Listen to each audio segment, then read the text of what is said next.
When you imagine your children as adults, how do you hope they will remember their life on your farm or homestead?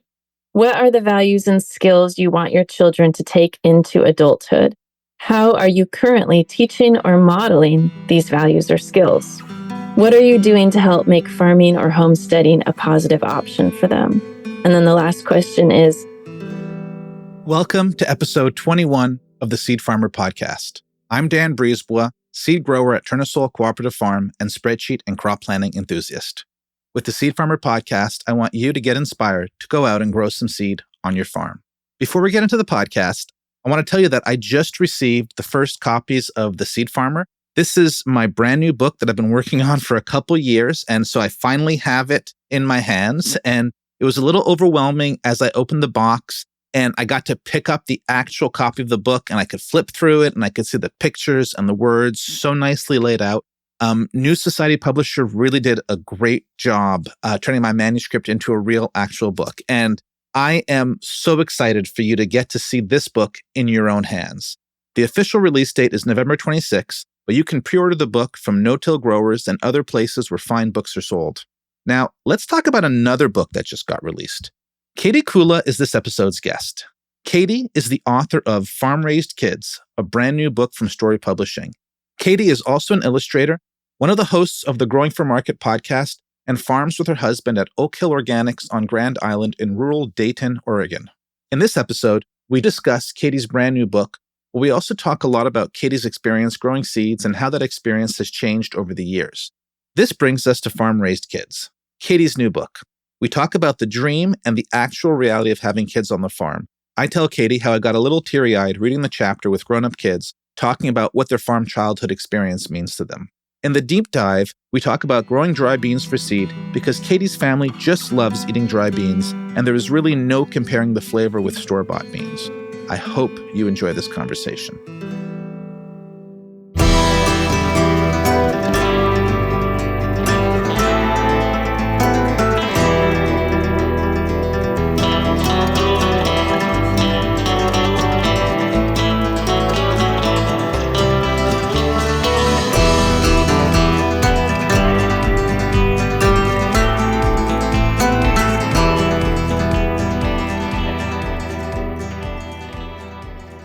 Before we start the show, let's get a word from the Seed Farmer show sponsors. Hello, everyone. This is Owen Taylor. And this is Chris Bolden Newsom of True Love Seeds. We are farmers who run a seed company to preserve our ancestral plant relatives from all over the world and share our seeds with gardeners and farmers seeking out their beloved tastes of home. We also have a podcast we think you will enjoy. It's called Seeds and Their People. We interview growers about the plants that keep their culture thriving. Tune in wherever you listen to podcasts and at trueloveseeds.com.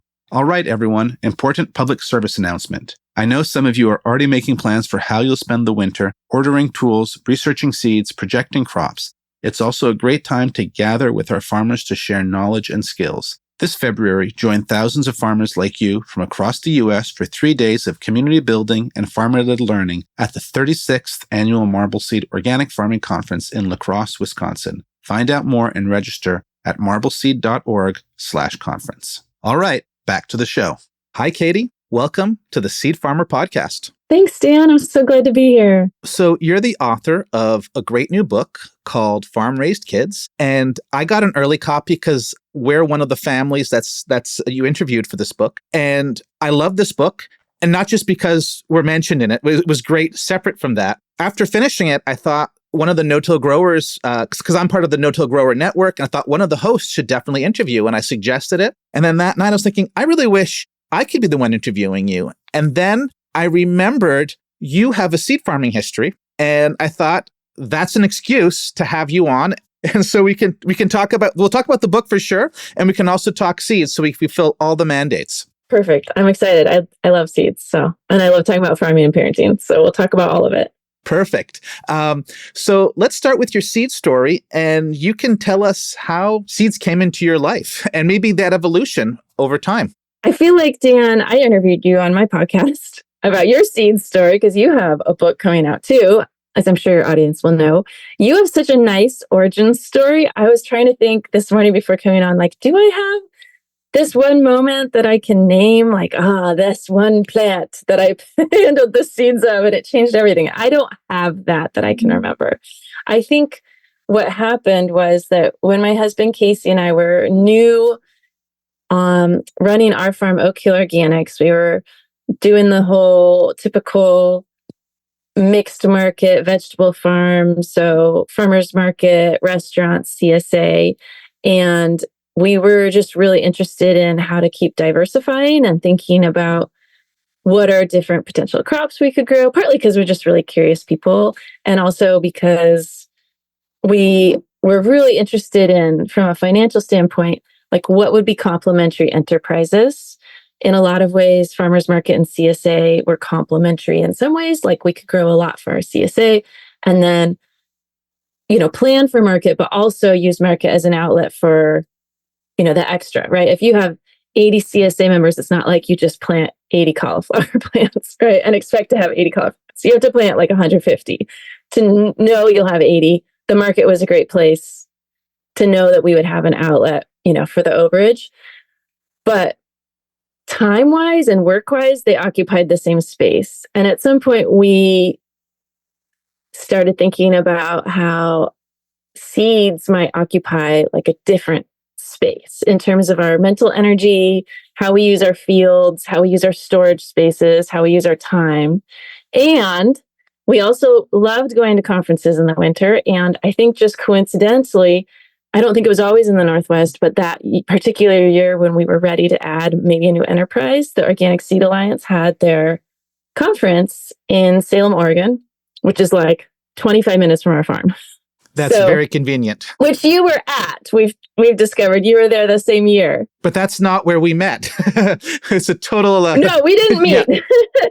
I don't think you and I met, but we were both there and we met some of the same people. It sounds like that conference. Another farm who's also in the book I met there. But we went because we were curious. And so we learned, I can't even remember, honestly, Dan, if we'd even, aside from garlic, saved any seed before that event at all with any kind of intention. I think we thought it was more complicated than it is, which is, of course, the whole point of your book that you have coming out. But oh man, that was such a great event. We got so excited, met some really cool people, and really got turned on to the idea that it's something we can do, that we can tuck in around the faster paced work we were doing for CSA market and restaurants, and that, again, use sort of a different mental energy. But we also got really excited about the question of quality and how growing our own seeds and being involved in the seed supply,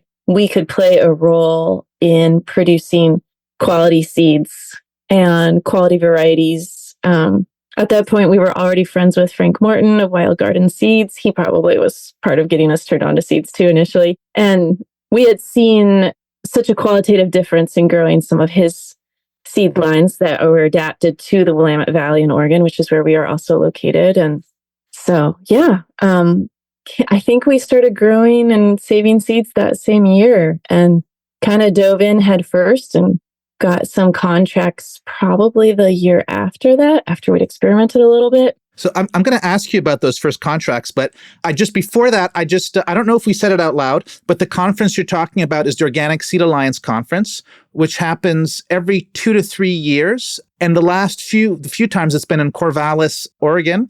And I'm actually on the planning committee for the next one. So I do know the dates, which are, and let's see if I can remember them. I think it's February 26th, 28th. So if other people want life-altering experiences like that, it's a fantastic place to go. So I just wanted to slip that in there. Also, solidly, like, such great people. Amazing people. I've made so many friends. If you just want to make new friends, it is the best place. Definitely. I totally agree with that. So your first seed crops were mostly seed contracts? Is that what I'm hearing? Yeah, I think it would have been a mix. But yeah, I think we initially thought about seed growing as a financial endeavor. And it's only after we got into the rhythm of it that we started doing it sort of randomly for our own benefit. So yeah, we had, quite frankly, it's long enough ago that my memory of the details of that year, and we're talking about think that conference was 2008. Yeah. So this is a while ago now, almost 20 years Yes. ago.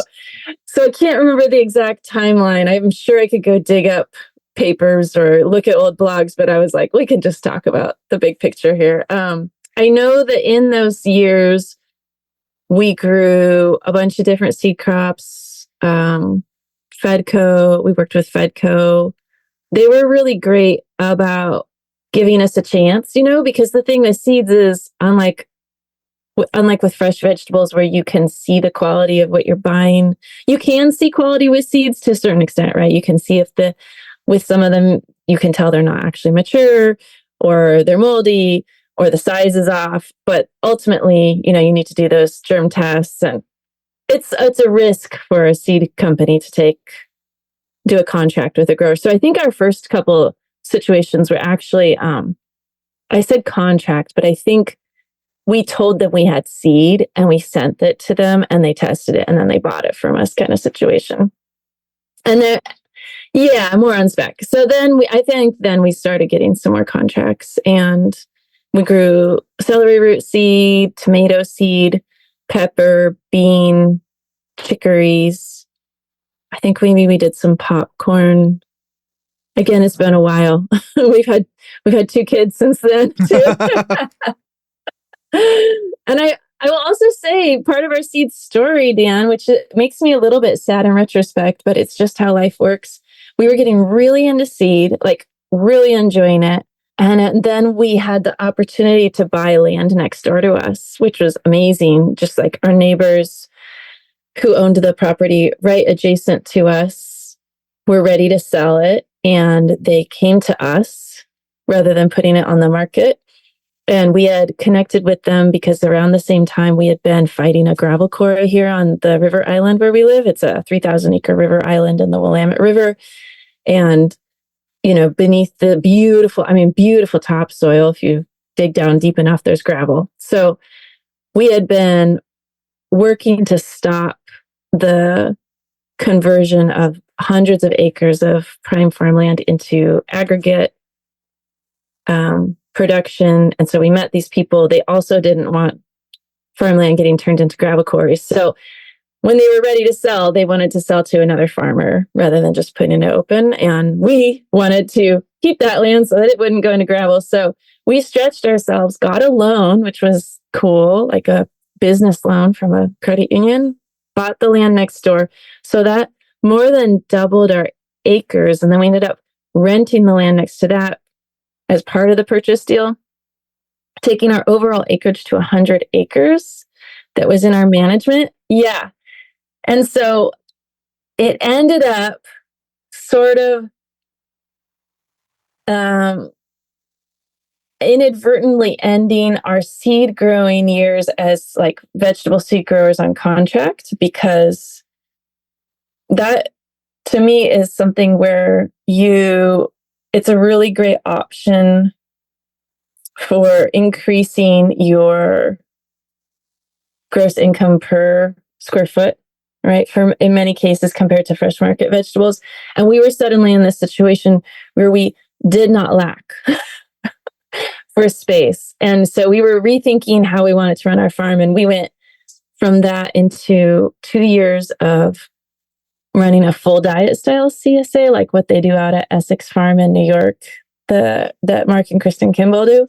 And so we went to having like milk cows and a flock of sheep and chickens. And so the high touch, high attention work of growing seeds on contract didn't really fit into that overall farm picture anymore. But we kept growing seeds for the farm at that point and growing more of what are edible seeds, right? So during that era, we started growing a lot of grains.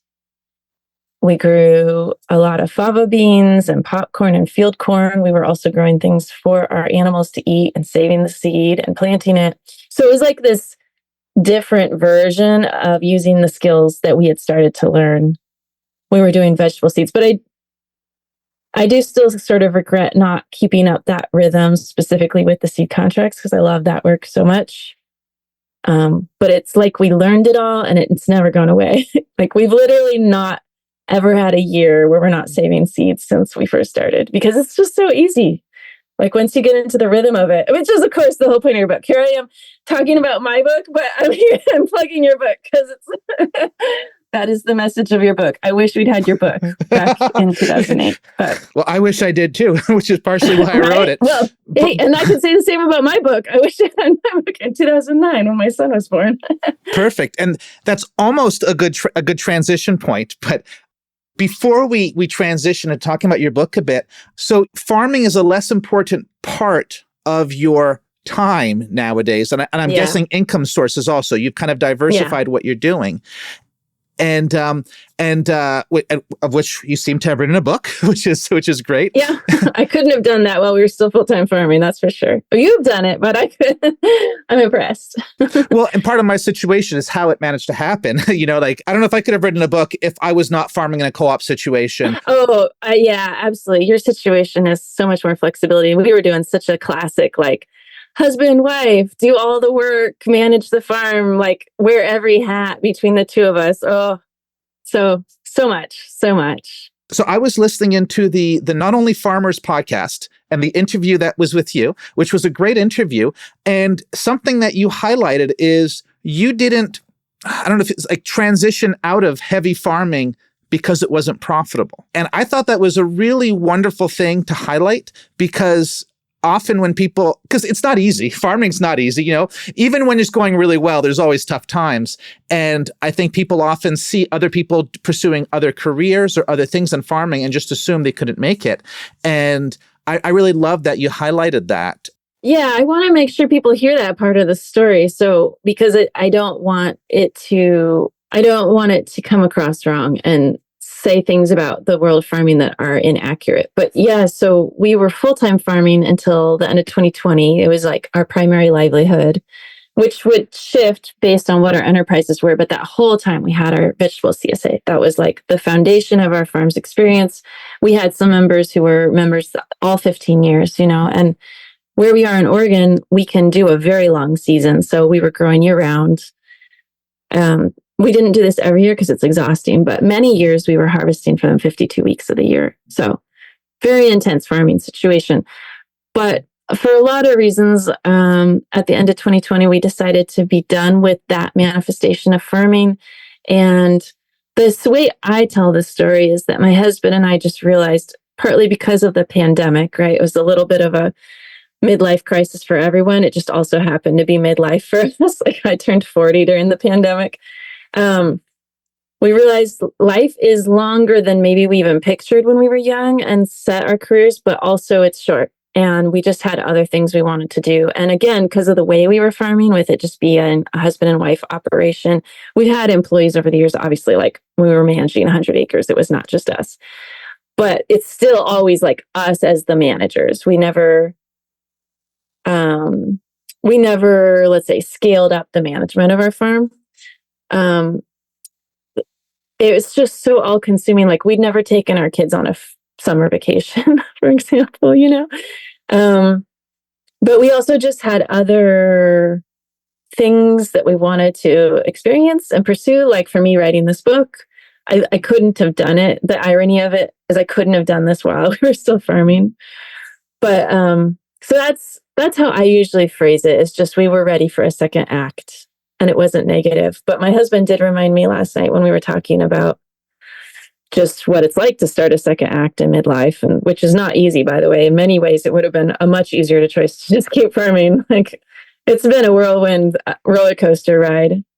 But he had a malignant melanoma in 2012, which I talk about in the book because it's part of our parenting experience too. And it was removed, fine. He's fine, but it was a little dramatic at the time because of the way it was misdiagnosed a few times. He ended up having to have like a pretty major neck surgery with lymph node removals. The moral of that story is get things looked at as soon as you can, and also don't let anybody remove anything without biopsying first. So, because somebody removed it and then biopsied it, and that meant they had to go and carve out a bunch more. But it was super scary for him. And he had grown up surfing, so spending a lot of time in the sun. at the beach. And he got to the point where he just didn't feel comfortable being in the sun as much as he is as a farmer. Like, he was just worried that he was going to have another melanoma after that. And I've talked with other farmers who have had skin cancer scares too. And it's like a hard one, I think, emotionally and mentally to recover from. Like, there's this sense anytime you're out in the sun after that you like can't ignore it. And we live in a super hot climate too. I don't know that the heat has any correlation to the cancer risk, but I think it makes it harder to ignore the fact that you're in the sun all day. Like, we watch our clothes dissolve over the summer, they just like break apart. So that was part of it too. And I wrote an article about skin care for Growing for Market magazine a few years ago, after like reflecting on that and giving some tips for people on how to be safe. It's basically just, wear lots of clothing, right? Which is what we see all the farm crews around us do. You look out and they're covered head to toe. None of this tank top, hippie stuff, like other people are smart. I mean, we didn't ever do that either, but yeah. So there was a lot in it, but we're still here. We're still growing. We're still selling, just on instead of it being our primary income, it's more like a way to support our lifestyle so that the farm's paying for itself. Because it's really expensive to live and take care of land if it's not working landscape. And it's our way of, stewarding this land too, is to continue to mow the edges and take care of the orchards. And we have people who come out and glean occasionally, and we share the apples that are now in orchards way too big for us with a local preschool group that makes cider. And so there's lots of different roles. And then we're selling to a local restaurant on a small scale, and a buyer group out of Salem on a small scale. And then we're just like eating so many vegetables, a ridiculous amount of vegetables for a family of 4. Well, that is living the life. I mean, it's pretty great. It's not what we pictured, but it's pretty great. You mentioned how you wrote an article about skincare. You also, and like, I've been reading Growing for Market for years, and there were 3 articles that really struck my attention a couple of years ago, which were your articles about childcare, which or parenting and farming together, not specifically childcare, but like all of it. And they were great articles. I learned a lot reading them, and it's something that you just don't see covered in the farming space. Or not to say you don't see covered, because they're like at conferences, there'll be workshops on it, and people talk about it nonstop in personal life, but it is just not the same place as opposed to growing $1 million on a quarter acre, like it's, and so there was just really great articles, and we shared them with people that we knew who were in the right situation for that. But then I heard you were going to write a book, and that book has happened. And, So now's the part where we talk about the book. And, okay, great. We can talk about the book. And so I've already said it, but I can say it again. It's a great book, and it's divided into 2 sections. I mean, it's just 14 chapters, but just 2 big areas. The first part is the farm family lifestyle, and the second part is ages and stages in the family farm. I think that was a really great way to divide things up. And something I really liked in how you present this is kind of like bringing the lifestyle forward. And like, it is such a wonderful thing to have kids around a farm, and it's easy to romanticize. Like, there's definitely a vision of the world that it's just, you work on a farm, your kids are running around. And I think that section like brings out the joy and the happiness of it and the opportunity, but also all the challenges. And so actually, where's my question going with that? But do you want to talk a little bit about the sorry, I feel like okay.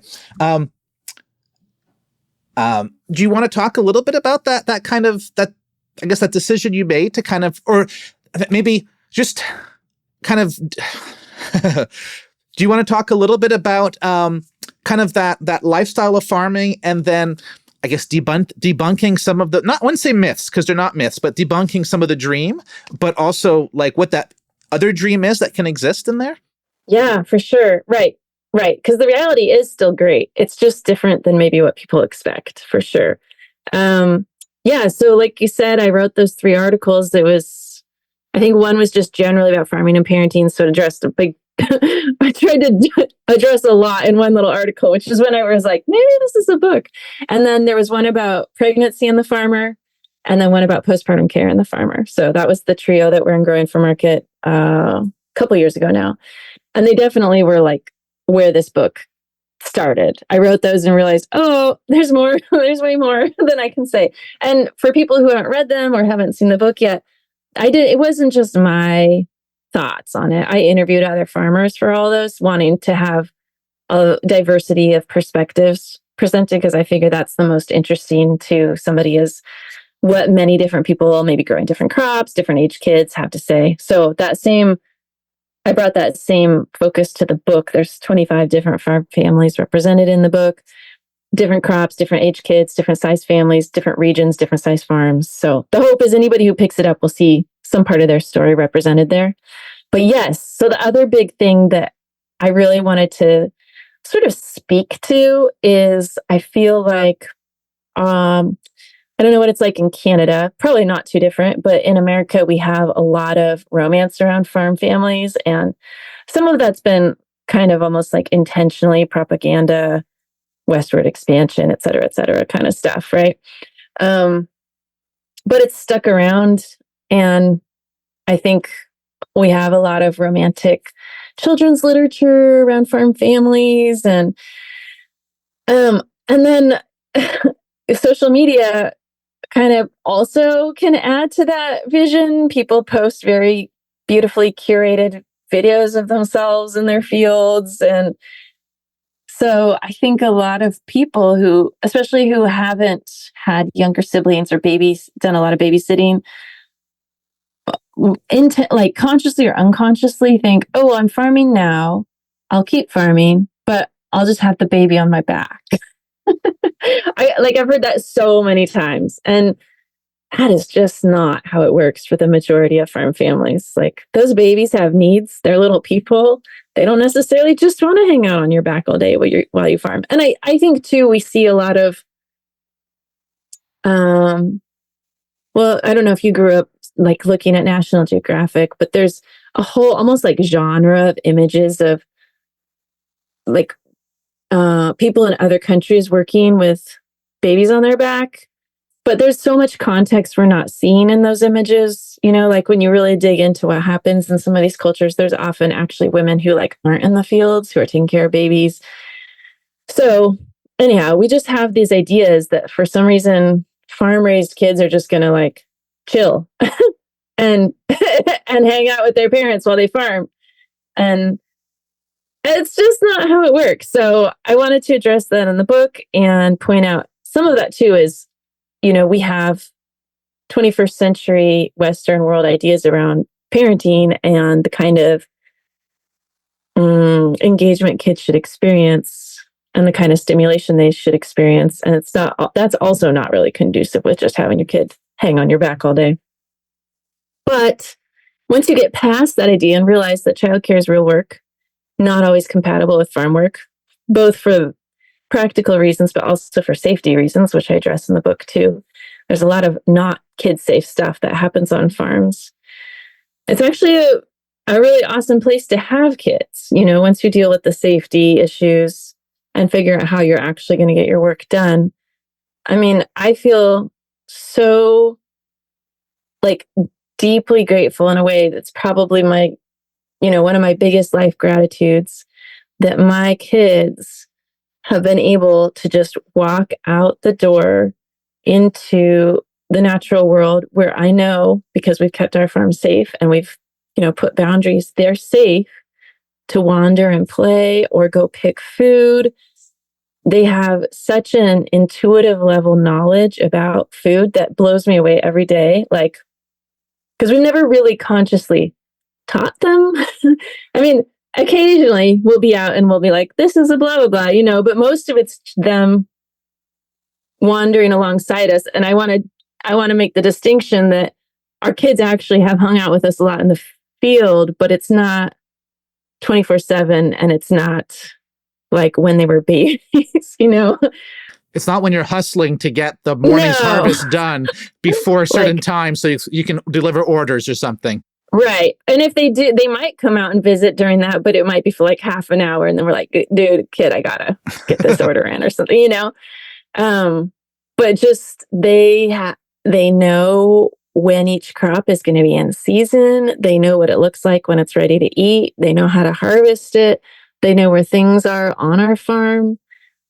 Our son has been picking pears recently and then completely on his own motivation, slicing and drying them in our food dehydrator and putting them away because he wants to eat them when he hikes next summer. It's like, there's no way at 14 I would have had any of those thoughts, let alone access to those things to do. I'm sure I knew what a pear was. I know I didn't understand about how pears ripen off of the tree. I don't think I knew that until I was a young adult, and I didn't really handle knives as a kid.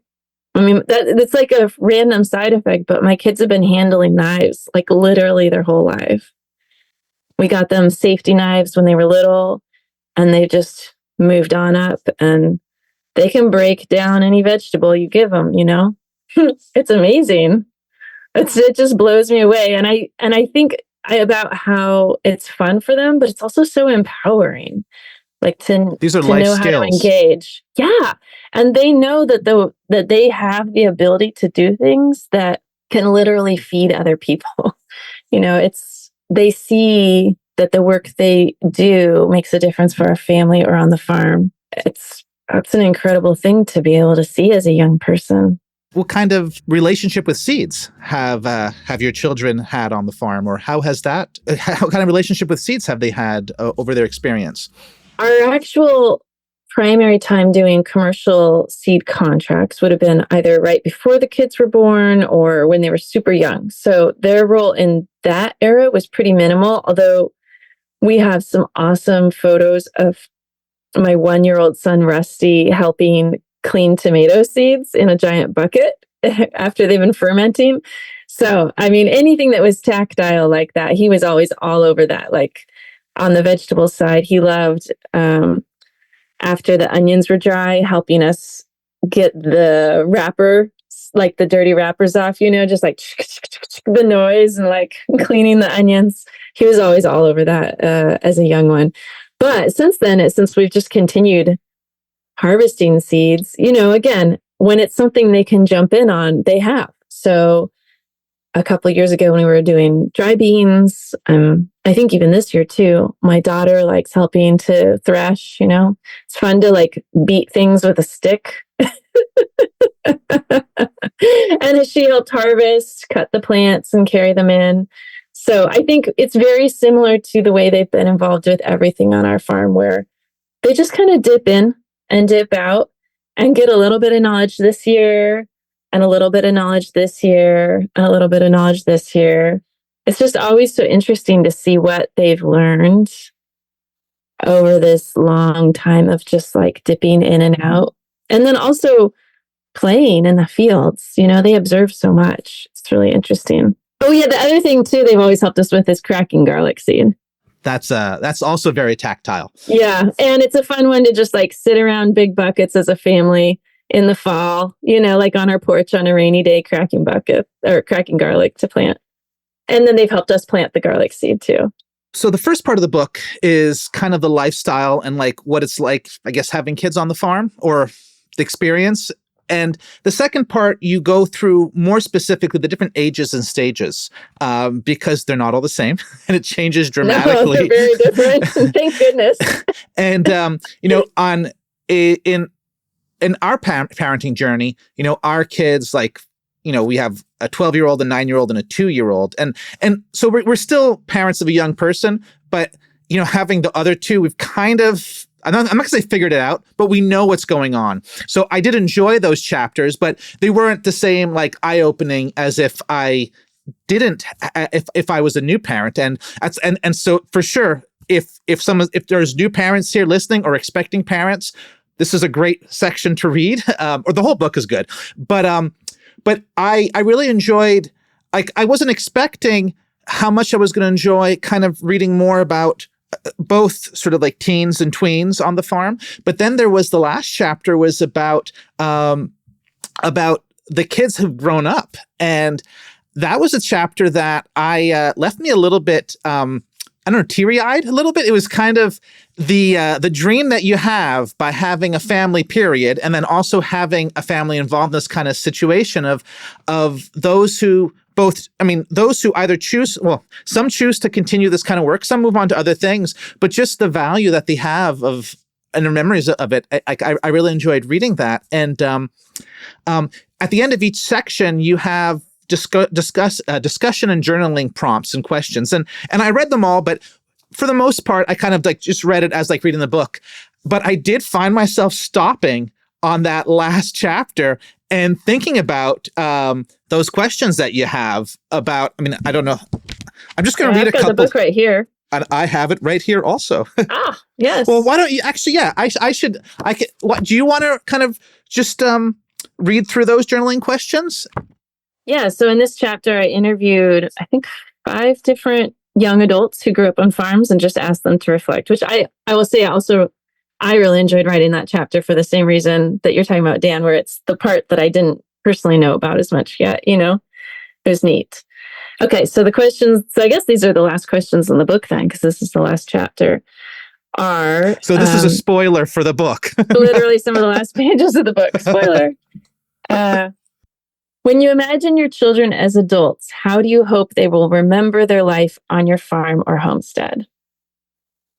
What are the values and skills you want your children to take into adulthood? How are you currently teaching or modeling these values or skills? How important is it to you that your children stay involved with your farm or farming? What are you doing to help make farming or homesteading a positive option for them? And then the last question is, how will you feel if your children pursue other goals? How will you support them? Yeah, those are great questions. I mean, maybe it's just because I'm at the right place to hear them, but it's also ultimately we're all going to be at that right place. Let's take a quick break and hear from our show sponsors.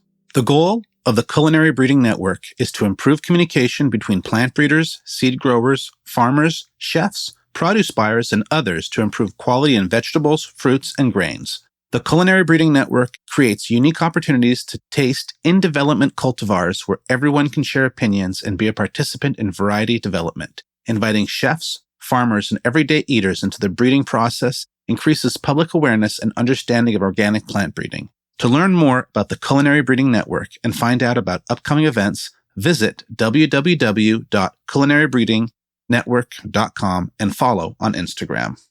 Are you a farmer looking for educational resources in Canada? Check out Young Agrarians. They are a farmer-to-farmer educational resource network for new and young ecological, organic, and regenerative farmers. Young Agrarians offers farmer-to-farmer programming, including tools and training around farming, business, mentorships, land access, and so much more. Interested in learning more? Head to youngagrarians.org and give Young Agrarians a follow on social media. All right, back to the show. Let's transition into talking shop, kind of a deep dive on some seed crops.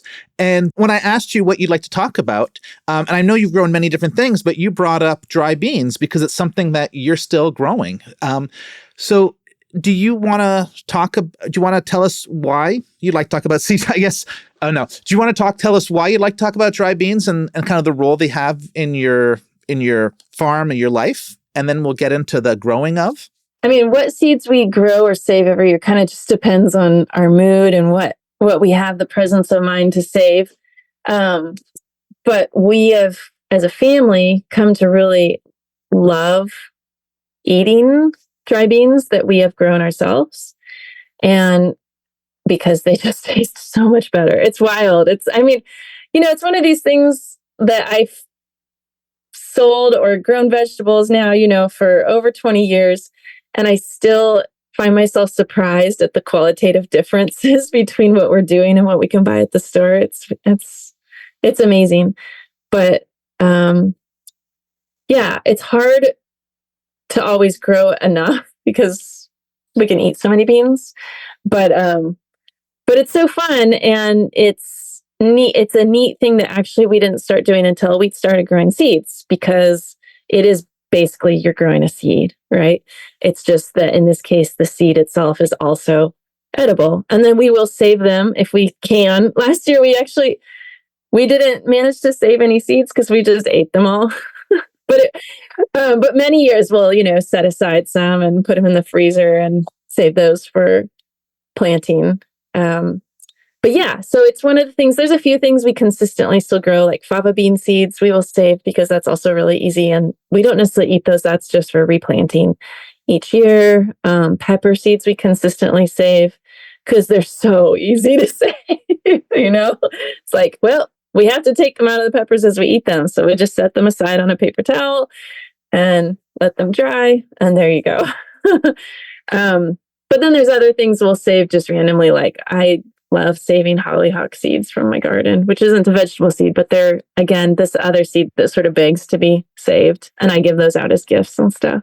But yeah, the dry beans are pretty consistent for us. And I was thinking about it because we've just been going through the work of cleaning our crop this year, and we're now eating them, and they're just so delicious. So are you growing bush or pole beans? Bush is what we're growing right now. I mean, we like growing bush because it's one less step. And we're busy. I mean, obviously you get some variety differences if you're willing to put up poles, but but you have to put the poles up. You have to put the poles up, and then you also have to take them down. So, I think at this point, we have a lot of streamlined decisions that we make that they are literally just like, well, do we want to do that step? No. Okay. Before we talk about the actual growing, do you want to tell us a little bit about where you are growing and the weather you're in so that the listeners know how this relates to themselves and that it may not be a copy-paste situation? Right. So we are in the Willamette Valley of Oregon, which is like one of the two best seed growing regions in the country. And so that has been, I think, was also part of why we got into seed growing. Initially, it was like, oh my gosh, we live in this place that's amazing. Oh, I have an origin story for you now, Dan. I just remembered. Well, let's hear it. Okay. Yeah, we'll just circle back real quick. No, I just remembered. I don't know. I can't promise that this was all sequential quite this perfectly. Let's just pretend it was. Let's pretend it is. Okay. We may have already been planning to go to that OSA conference anyway, but I'm going to combine this with the climate and region story. Okay. So Willamette Valley, very good seed growing region because we're in zone 8B, which means our average low temperatures are like 15 to 20 Fahrenheit, which I looked it up as like negative 9.5 to minus 6.5 centigrade or Celsius. I don't even know how you guys say up in Canada. But so basically, and that's like going to be an extreme for us. We don't drop below freezing every night, even in the winter. So it gives us the ability to overwinter biennial seed crops. And then we have very dry summers, which is also great for dry seed crops. So we get 48 inches of rain over the whole year, but the vast majority of that is like October to May. We have a seasonal summer drought. So we cannot consistently rely on rainfall June through early September. Like everybody in the Willamette Valley irrigates. It's like not even a question. Dry farming is basically what that means. If you're quote unquote dry farming, is that you're growing crops in the wet season. Like there's no summer dry farming here, really. I'm sure there's exceptions to the rule. There are probably people who are doing kinds of things or on soil that we're not. We also are, like I mentioned earlier, we're on a river island in the Willamette River. So we are actually like below the valley floor. at about 100 feet elevation, so really close to sea level. And our soils are, thank you, Brett's floods, otherwise known as the Missoula floods. Like, we have deep topsoil where we are. When we dug our irrigation well for our farm, like, it was like 30 feet of topsoil. Yeah. And like no rocks. So how do you hold the row cover down, right? That's I know we have to use. You don't have to answer that. Yeah. Yeah, no, we use scoops of dirt for that, because then in the winter they're so sodden they'll hold it down. But yes, no, we don't have rocks. So it's a great place to grow. Our biggest challenge right where we are on this river island is that it's been in continual agricultural production for over 100 years in things like row crops, melons, strawberries. So some of the challenges, peaches on the island, are some buildup of challenges from that. So weed seeds, we have a lot of weed seeds here that have built up over the years or that come in during floods. That's just been like by far our biggest challenge. And then we've compounded that by growing year round. It's very hard to weed in the winter. It's like very hard to weed in the winter. So because that 48 inches of rain just comes like all winter, and our soil never dries out. So our soil is very well drained where we are, but it still gets wet, right? And then there's some soil-borne diseases that have built up because of the melon production. So like we've always been a little bit challenged by growing cucurbits on our farm. There's some kind of like wilt. I'm not very good at remembering names. I just know that we have it. And then there's also some pieces of land where we are contaminated with dieldrin from the strawberry production. So we are not on our soil where we are. The land we rented briefly was. So we just had to decide what we were going to grow where. You don't want to grow cucurbits on that land or roots. That wouldn't affect seed crops though. So somebody could still grow seed crops. So that's our context. And it's like I said, it's a great place to grow seeds because we can overwinter beets, we can overwinter chicories, even some years without cover. Okay, so yes, so that's where I'm going. So we can also overwinter arugula. And one year, I think it might have even been that same year we went to the conference. So it may have just all coincided. Was it? I don't know. No, it might have been the year before that. We had overwintered a patch of arugula that we were harvesting for, CSA restaurants all winter. And it was this just gorgeous patch of arugula. And then it just, went to seed, and it was like, I swear it was like 12 feet tall with flowers. And we were like, oh, this is so great for, all the local pollinators, and it's beautiful. We're just going to let this beautiful, abundant arugula crop grow. And at the time, our fields are right adjacent to this little road. And we since have planted a hedge, but we didn't have a hedge. And one day this guy walks out in our field and he's like, you didn't pin your arugula seed crop. And we were like, what? He was like, so I have an arugula seed crop in this spot, in this region. And are you going to take that down? And we were just like, what? Wait, this is a seed crop? And he explained our arugula, flowering arugula was close enough to some arugula, or it might have been a close enough crop for him to be concerned, but he could tell from the road, this was an arugula crop. And he was representing one of these big seed companies that big seed companies grow crops around us. And so we were like, oh my gosh, I'm so sorry. And we mowed it down. We didn't want to disrupt his crop, but it was oh, we were growing seed, we just let it stay. And it was going to make seed. And so I think we'll call that our origin story. But part of why that happened is because we can just overwinter, and so I should say some of that's going to depend on the year. So it's a little temperamental here. We can fairly consistently overwinter most biennials. But then we'll get these like every couple of years, harder frosts, harder freezes.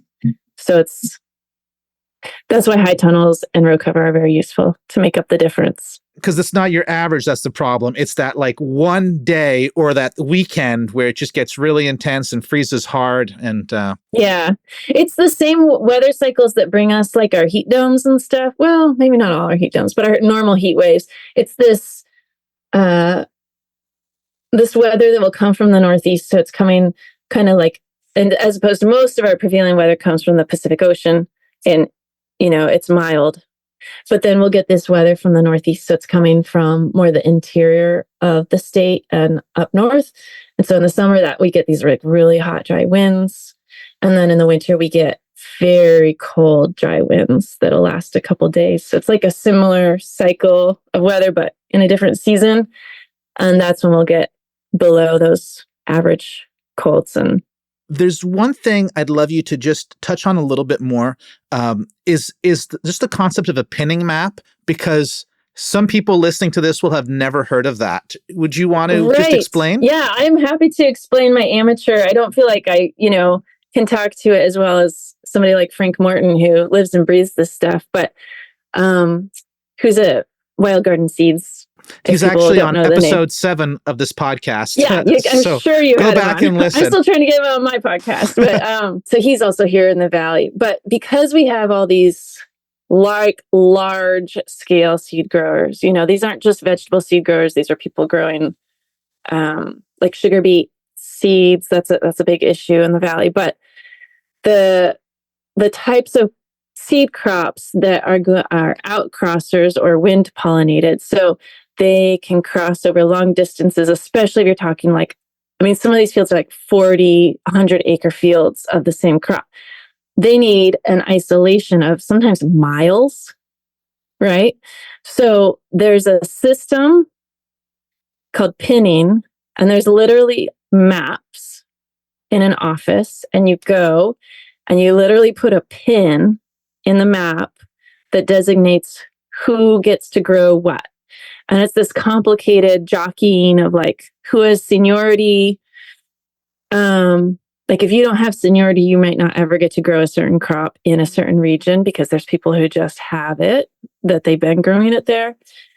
So when we actually did start doing seeds commercially, we participated in the pinning process so that it's not an issue with things like peppers, but I'm trying to remember, we must have grown something that like a brassica. I'm not blanking on what it would have been now that we were pinning, but we were for sure pinning crops. And that's just a way to mutually ensure our seed success, right? It's good for everyone to participate in the system so that we can all be sure that at the end of the season, the seed we're selling to our customers is going to be true to type. And it's especially like where we are, there's no seed growing industry, at least not vegetable seed. I mean, there is cereal crops, but in terms of vegetable growing, there just isn't that much pollen in the air. So we can have almost we have to have isolation distance, but we can have them smaller than what's recommended in books. But you can't do that in a high seed growing area. So I'm going to bring us back to those dry beans we were talking about. Do you want to kind of jump into how when they're ready to harvest and what you do at that point? Yeah. So let's start at the very beginning because we'd eaten all our beans. I think in past years, we've grown Jacob's Cattle and Tiger Eye that we've saved. And they're both super yummy. They're nice because they kind of cook up the same. So we would kind of just eat them together.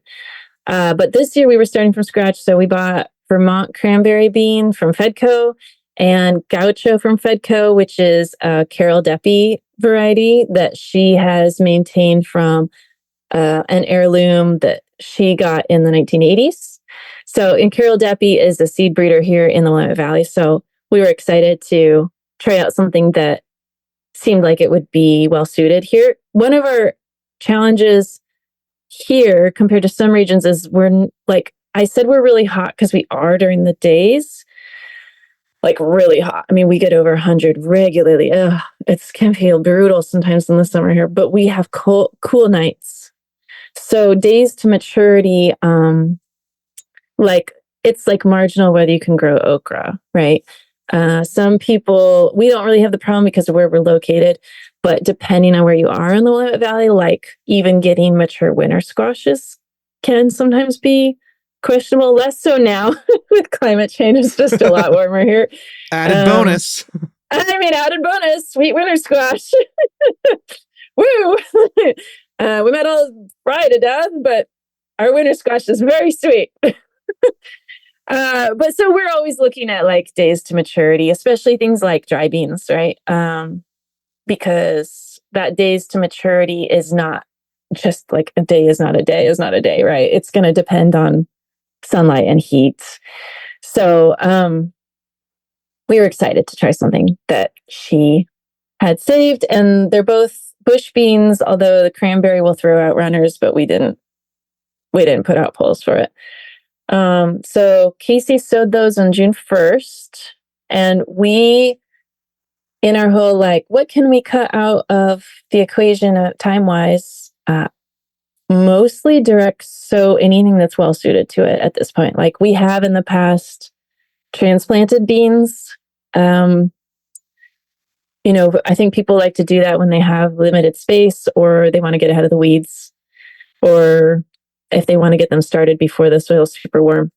But with dry beans, it was like, well, we just need them to be done, by the end of the season. So sowing them on June 1st, germinated really well. And then we're harvesting them like starting the end of August through September 9th.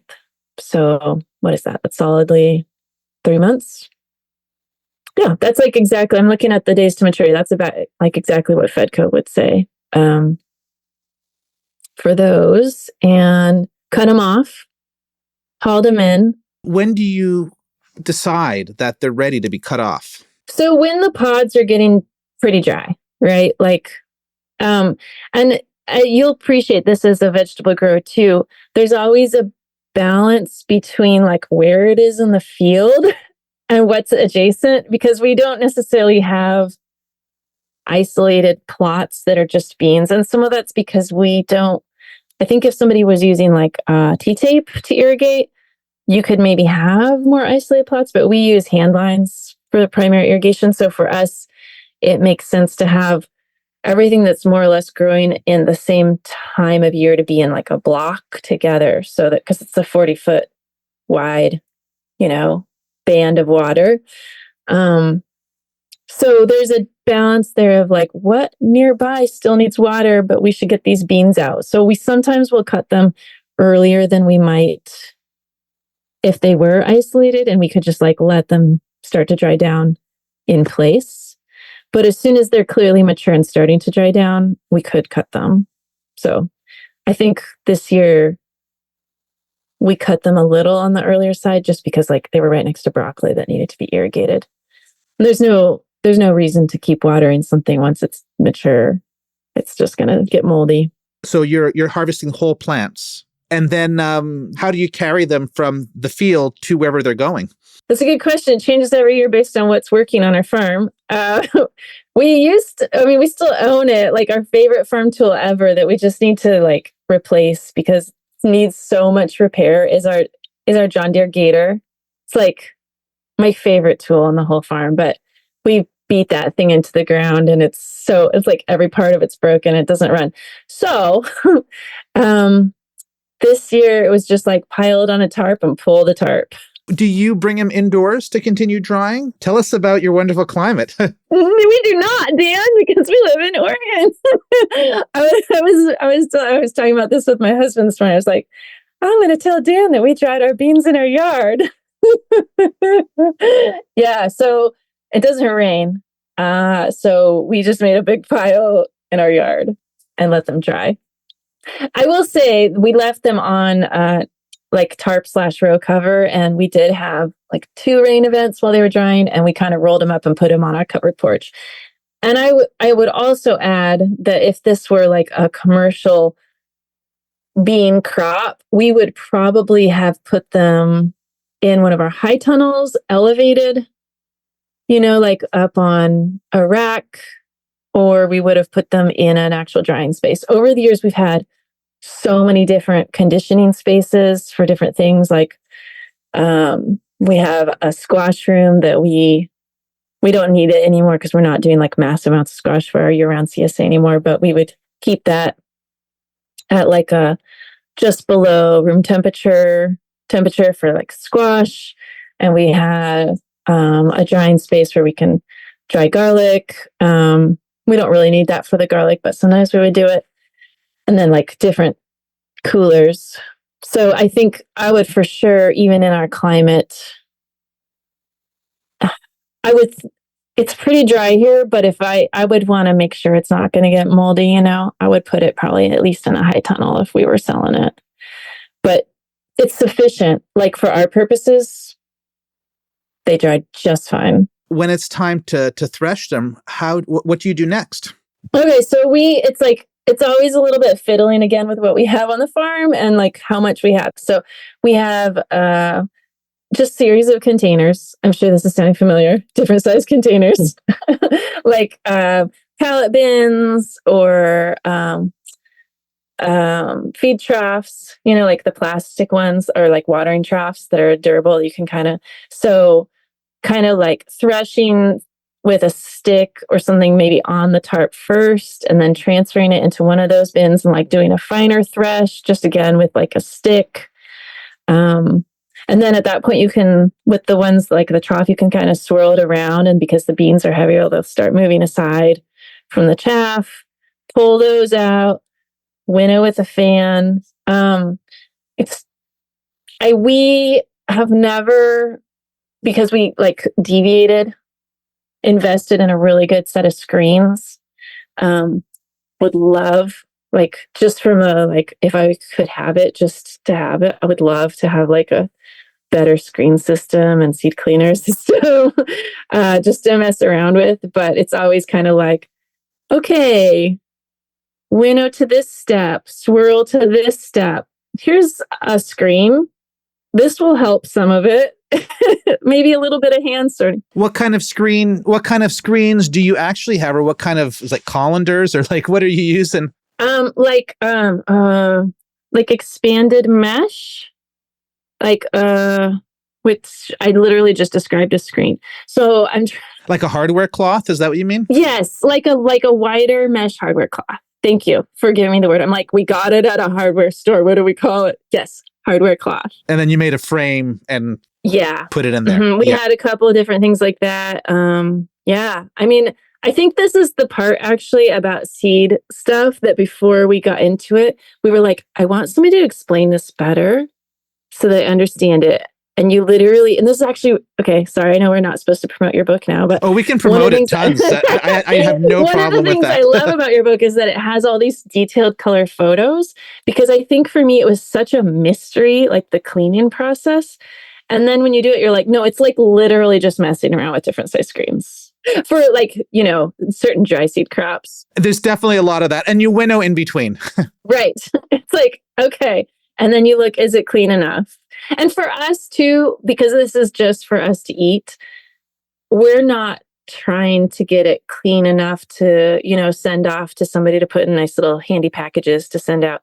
Like, we're still cleaning it even in our kitchen before we go to make beans. And so for that level, we're using a colander and hand picking through it, because it's easy to do that on a home scale, to just be like, oh, there's some grit right there. I'll just pick it out. I'll rinse it with water to get off some stuff that wasn't on it. So, yeah, but they're so good. Well, thank you for walking us through your bean process. Yeah. I would love it if you could touch on a chicory story, which is one thing I discovered when I met you, is that you are the Kulla in Kulla Castelfranco, which is a variety that I'd seen in a Wild Garden seed catalog and had tried growing out on our farm. Yeah. So that actually, full circle, is also kind of connected to our son's birth, because we had, the week he was born, some of the coldest weather that we'd ever had on our farm. Actually, I think even since.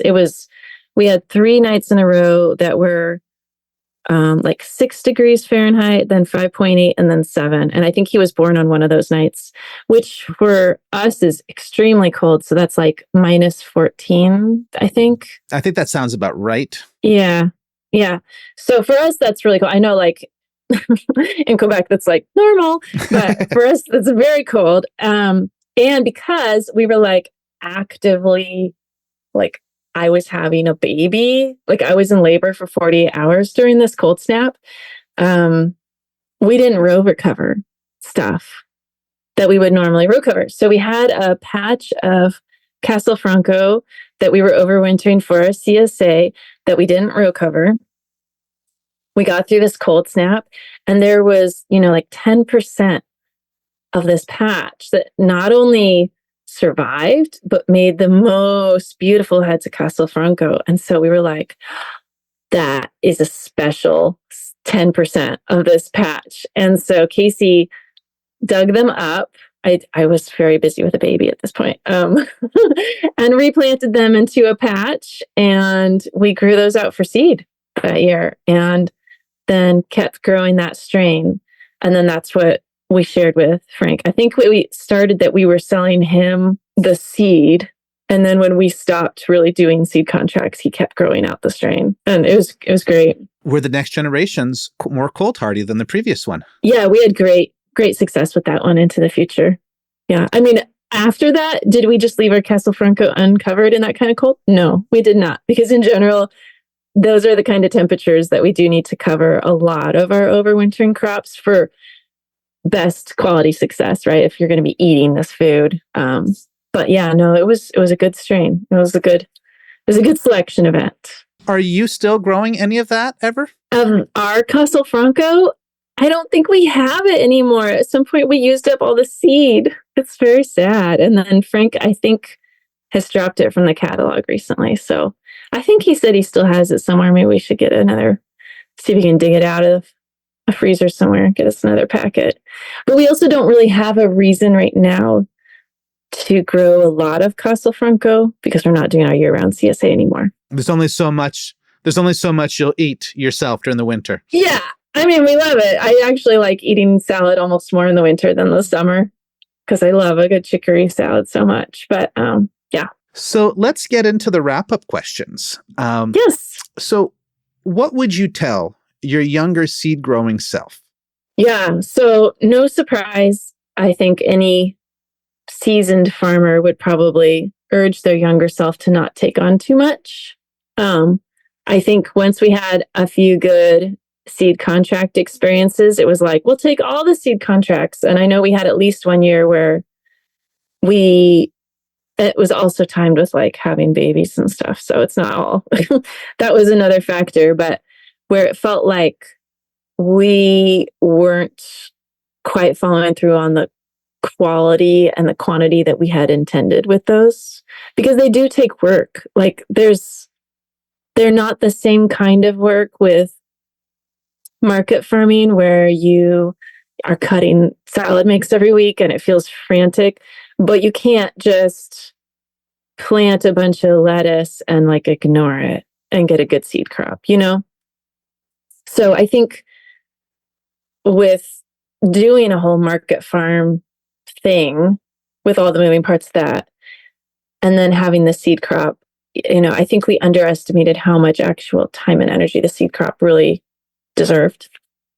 So yeah, that would probably be my biggest piece of advice is like, take it slowly and, or, cut something else out.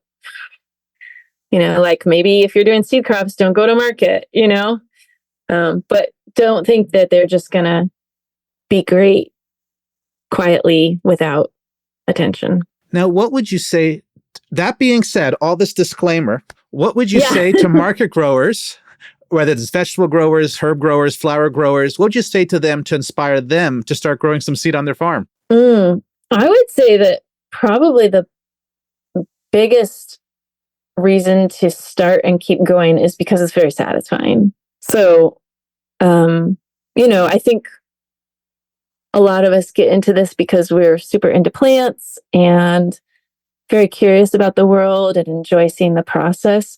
And it's so satisfying to see it all the way to the end like that. And then to have that, I think, very beautiful, tactile product that's so different from anything else we grow. it's just fun to like handle, clean seeds and then to be able to plant those the next year and keep that cycle going. I think that's the reason enough to experiment with it, at least. What would you tell parents who want to expose their kids to seed growing on their farm? I think the same thing applies. It's fun, and satisfying, and the cleaning process.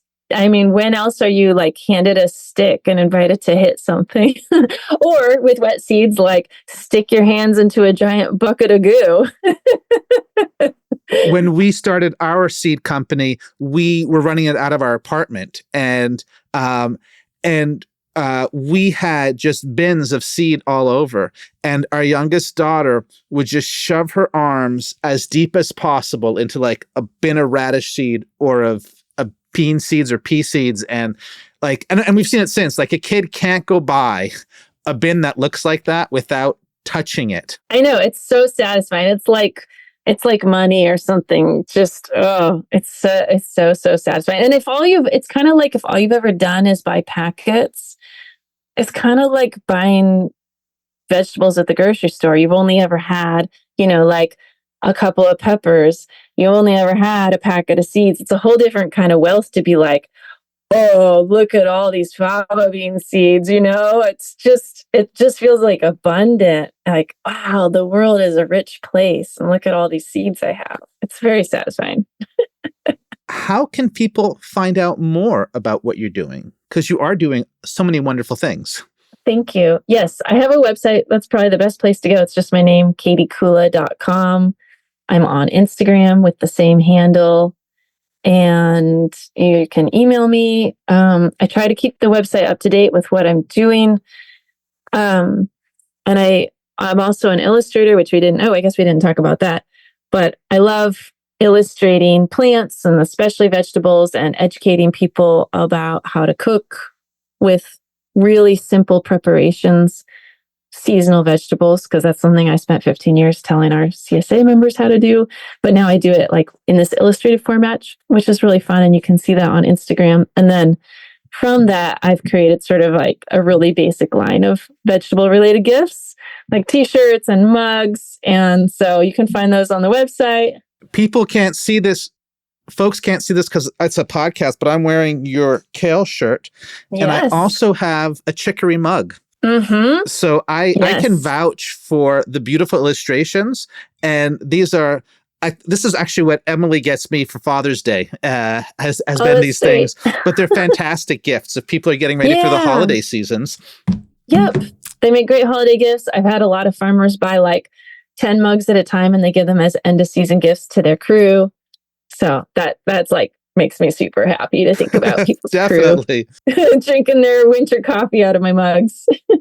And so you also are the host or one of the hosts of a podcast. You want to tell us briefly about that? Yes, we've talked a few times about Growing for Market magazine, which if people haven't checked it out, I've written for them a ton, but I write for them because I love it. Like, I genuinely think it's truly one of the best resources out there for farmers, market farmers, because it's written by farmers. And there's a whole, it's not like a staff of writers, it's farmers all over who have a topic that they're knowledgeable about and they write in. And I've been reading it for, 20 years and always learning new things. But about 2 years ago, we launched a podcast. So I'm one of the co-hosts of that. And much like in the magazine, it's a wide breadth of topics that we cover, anything that would interest like a flower grower or a market farmer. And we have a diversity of guests on, and there's 4 different co-hosts. So we kind of circulate who does the interviews to get diversity of perspectives. But it's been super fun. I love it. I get to I had Dan on, I get to chat with people about what they're doing wherever they are with their farm. And I always learn new things. It's very inspiring. So definitely check it out. And then you're also the author of, people can order your book, Farm Raised Kids. When this goes so when we're speaking, it's not out yet, but it's going to be live in a couple of weeks. When this goes, or when this goes live in a couple of weeks, it will be available. And so folks can order this book from anywhere that they buy books. Yeah. So this is through Storey Publishing. They do a whole bunch of farm me books. So my local farm store sells a bunch of their books. And yeah, anywhere that sells books should be able to order it if they don't have it in stock. It's niche enough that it might just not be in stock everywhere right away. But yeah, your local bookstore should be able to buy it for you. I always encourage people to support their independent local bookstore if they are lucky enough to still have one, which we do. So start with your local bookstore, and then if they can't get it there, they can order it from Growing for Market, I hear. Yes, with the yes. 24% Growing for Market subscribers can get it for 20% off, in fact. But anybody can order it from their website. And I have a bunch of links to such places on my website too, if people just want to go there. Fantastic. So I think we've done the round of all the things that you're doing. I think so. Yeah. Oh, this explains why I feel kind of tired. No, yeah. Little dribs and drabs of stuff. But yeah, it's been great. You know, we were talking about our decision to set down the really intense commercial side of our farm. And I actually, that was hard for me. I mourned that kind of like a death, even though I was excited about the second act in life. But it's given me so much time to process what I learned and experienced in those years and make stuff for other people in a way that there was no space for that. No space for that. So it's been cool. It's been really neat to harness what I learned and grow and make new stuff for other people that hopefully are super useful. I'm really excited about the book. I hope it's a book that, like we were talking about how at farm conferences, the parents always find each other at lunch and stuff and chat. I'm hoping it's something that people are like, hey, I have a book you should read. Or if they see somebody who's pregnant at a farm conference, come up and be like, you should buy this book. Well, I think it's going to become a farm classic. I think it's going to be one of those that you're going to find on a lot of farm bookshelves, and it's going to be well worn, and it's going to be shared through communities. So thank you for writing the book, and thank you for being on the podcast. And thank you, Katie. Thank you, Dan, and thanks again for sharing your own experiences for the book. It was really great to have a whole different perspective with the coming from what it's like to parent in a farm that's a cooperative. I thought it was really cool to expand our understanding of who farmers are beyond, husband and wife and kids, right? Like it doesn't need to look like that. So I appreciate you sharing. Well, it was an honor to be able to be part of that. So thanks again, and have a great end of your season, and good luck with the book launch. Thanks so much, Dan. And that's episode 21 of the Seed Farmer Podcast. So I'm out of the field at Turnasol. All our crops are harvested and the field's pretty much cleaned up. And I'm in the seed house now. Mostly what I'm doing is cleaning seeds. All that final cleaning. I've finished all the cleaning the radish and okra and lettuce seeds. Now I'm focusing on beans. I'm still a little bit frustrated by how many bean or splits I'm getting in the bean. So splits are like when the bean it divides in two, and that won't germinate. And so I'm finding a tricky time to get them out as much as I'd like. I know I should probably be threshing a little bit wetter, but I'm worried about jamming the machine up. So anyway, that's what I'm doing right now, is cleaning splits out of beans and hoping we don't have to do much hand picking that I can do with other machines. I'm also starting conference season. When you hear this, I'll be just getting back from the MOFGA Farmer to Farmer Conference in Maine. And I'm assuming I'm going to have loved it, and it's going to be great. And maybe I'll have met some of you there. I will be at the EFAO conference in Kingston, Ontario in early December, I think on December 4th, and the New England Vegetable and Fruit Conference on December 19th. So if you're at any of those events, come and say hi. I'd love to talk to you and love to meet you. As I also mentioned in the intro, I've got my copies of the Seed Farmer book. And even though we're still technically in pre-order season, folks who've ordered directly from our farm in Canada will probably be getting those books a little bit earlier. I can't speak for other people taking pre-orders, but that's the case for us. So a huge thanks to Katie for being on the podcast and writing Farm Raised Kids. There are links to Katie's work in the show notes, and you can listen to her regularly on the Growing for Market podcast. Also, Katie's illustration work is really, really fantastic. If you want a beautiful farm mug or t-shirt, you should really check out her shop on her website. A huge thanks to Sophie Dalton for the theme music. You can hear more of their music at sophiesedalton.com. Thank you so much for joining me in these conversations with seed farmers.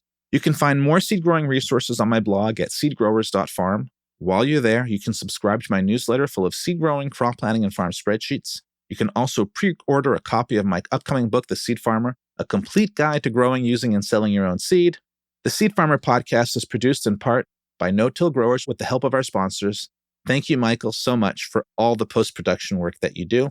It makes things sound a lot smoother than they actually happen. A huge thanks to everyone else at No-Till Growers for making this podcast happen. If you haven't already subscribed to this podcast, now's the time. You wouldn't want to miss the next episode. Until then, happy farming.